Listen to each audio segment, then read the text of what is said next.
Okay, in this video, we'll talk about Flexbox. And what Flexbox is, it is a different display type. So we can display things as block, we can display as inline block, we can display as inline. But when we display as flex or Flexbox, what will happen is that it will change the layout. So here I have some an example of some content for a products page. And there's different products and they've been repeated down the page. And what happens is because each of these is a block element, you'll see that it clears the space next to it. So I have a title, then I have an image, then I have some text, and then it repeats. So if we look at the code is all within sections. So I have a section, I have an H2, I have an image, and then I have a paragraph tag. And that continues down through the entire document. And then that's all surrounded by an article tag.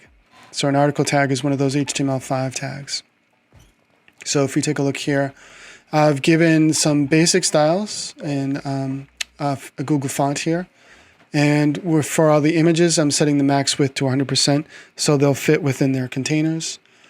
And then for the main tag that surrounds everything, I'm just giving it a width of 68% and I'm centering it on the screen. For each section, sections are 444 pixels wide. So the article will become the flex container and the sections will become what's called flex items. So as we start styling this page, we'll see what happens as we apply flex to it.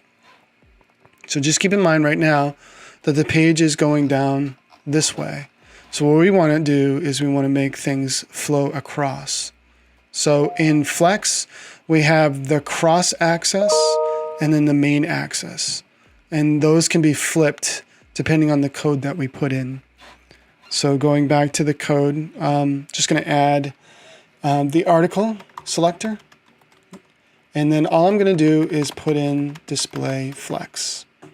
And I'll save my changes and go back to the browser and you'll see what happens here. So Flex takes all the content and it just distributes it evenly across the page, all in a row. So the default direction is row. So it's going across the screen. Notice that there's no separation between these items. So one of the properties of Flex is gap. So if I say gap 1em and refresh, you'll see that it puts a 1em gap in between all the elements. So now I have something that's pretty doable. I've created this space there. Now for the direction, by default, the Flex direction is by default it's set to row. So if I save this and I look at this, nothing happens. But we also have a few other properties. So if I set this to column, what'll happen is it'll go back to the way that it was before with the gap in between. So now there's that 1em gap in between the items and it stretches down the page. In addition to this, we have reverse. So I can do row reverse, and what that will do is we'll put it into row format, but the last item will come first and the first item will be last. So you can see that happening there. The same is true for column. If I did column reverse and save that, you'll see that it goes back into column, but it's reversed. So again here, the flex direction, the default is row. So I save that and go here and nothing's changed. Okay, and then we have additional items or different additional properties. So align items is about the alignment, and we have flex start, which is the default, and you can do things like flex end.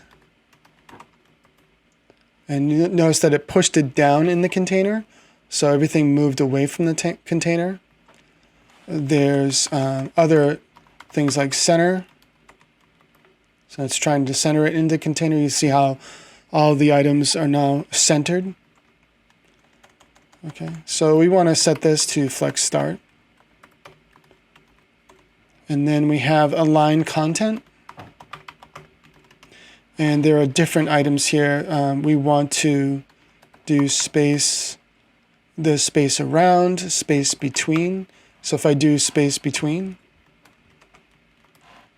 that'll just, nothing happened there. It just went back to Flex Start. So everything popped up to the top. But let's take a look at another property too. It's called the Flex Wrap property. So Flex Wrap. And the default should be wrap. And now we'll see that the content is wrapping down the screen. So I'm getting these two columns. Okay. I believe there's other items here. Wrap reverse. So that goes the opposite direction. We see what happened there. And now if we do play around with the alignment, if we do space around, that just changed. It doesn't really change too much. So there's a variety of different properties, and you can learn more about them on a website called CSS Tricks. So you want to do a search for Flexbox cheat sheet. And this is in the course as well. And this will give you a guide to all of the properties for both the Flex container and the Flex items. So the Flex items here. So there's a bunch of different things that you can do. And this allows you to create complex layouts with multiple items and quickly put them into an order like this. And then you can shuffle around that order. You can switch the position. You can change the spacing. You can change the gap. And it doesn't take that long. So it's a very, very cool CSS feature.